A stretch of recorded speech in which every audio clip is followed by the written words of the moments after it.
Food to Go is hiring. There's lots of exciting stuff in the pipeline, and Ishan wants to grow the team.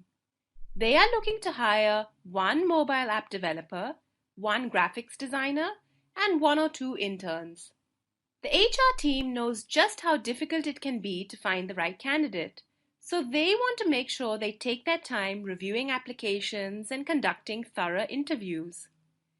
Food to Go has posted on social media and job application portals and are flooded with applications every day.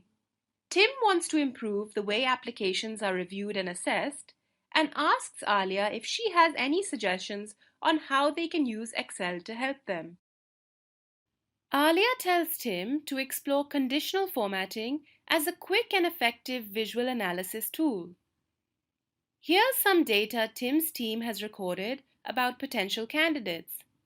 Let's explore how conditional formatting can help us. First, let's focus on the interview performance section. All candidates for full-time positions have to take a problem-solving test and an interview. Their performance in each round is scored out of 10. Although test scores are not the be-all and end-all for Food to Go, Ishan is always interested in knowing how candidates perform on the problem-solving test. So how can we use conditional formatting to find out which candidates scored more than 7.5 on the test? First, we need to select the cell range we want to format. Then click on the conditional formatting command in the Home ribbon. From the drop-down menu, we should mouse over the first option, Highlight Cells Rules, and then select the rule that suits our purpose best, which is greater than. This dialog box will then appear, and we can enter 7.5 into this field. We can then use the drop-down to select a formatting style.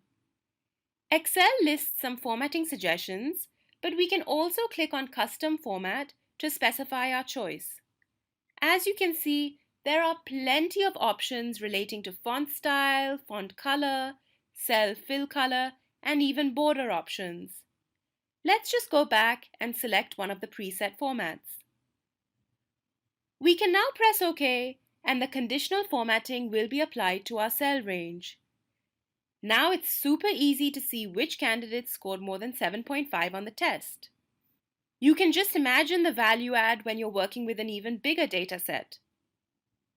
Now, predefined rules like greater than can also be used to compare one column to another. Let's say HR wanted to find out which candidates scored higher in the interview than the test round.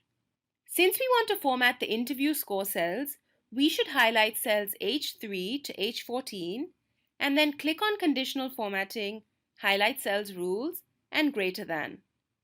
Now we can click on the first cell in the problem-solving column because we want to compare the values in column H to those in column G. A very important thing to note here is that when you're using conditional formatting and you reference cells by clicking on them, by default, they are absolute cell references. We need to change this reference to a relative cell reference, otherwise every value in column H will be compared to Mary's test score instead of the same applicant's corresponding score. Now let's choose a formatting style, and this time let's go for a red border. When we click OK, we will see that all interview scores that are higher than the same candidate's problem-solving scores are outlined with a red border. Alright, now let's look at the interview scores alone, but before that, we should clear all conditional formatting rules applied so far. Let's select all the cells containing formatting, click on Conditional Formatting, and then Clear Rules. Now we can select which level we want to clear on, whether from selected cells or our entire worksheet. Okay, now during the hiring process, interview scores are often relative because candidates are compared to how other candidates applying around the same time perform. Therefore, it would be helpful for Tim to be able to identify which candidates have performed above average in the interview itself. To do this, we can use top-bottom rules. Let's highlight our range, go to conditional formatting, and then mouse over top-bottom rules. Now you can see we have two options here relating to average. Since we're looking for above average candidates, let's click above average and then choose a format and click OK. Now there's no harm in checking that your conditional formatting rules are working correctly. In our case, let's highlight the interview score cells and use the status bar to find the average of these cells. We can see that the average interview score among these candidates is 7.8. So Excel should have highlighted all values above 7.8 in green.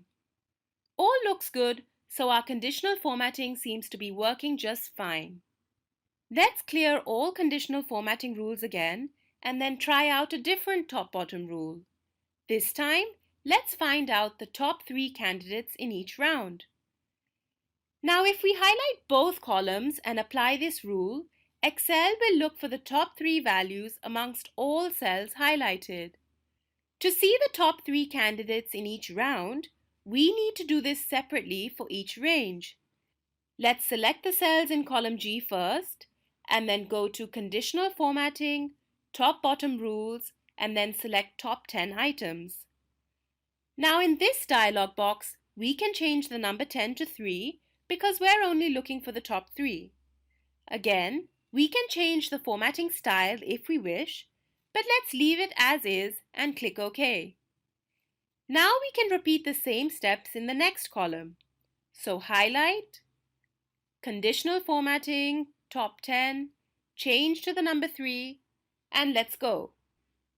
Now interestingly, in column H, Excel has identified 4 values instead of 3. This is because 2 candidates have tied for third position. Tim is amazed. Immediately, he can see that Rohan and Anisha reached the top 3 in both rounds and should definitely be shortlisted. What is also interesting is that one of the top 3 performers in the problem-solving test scored very low in the interview round.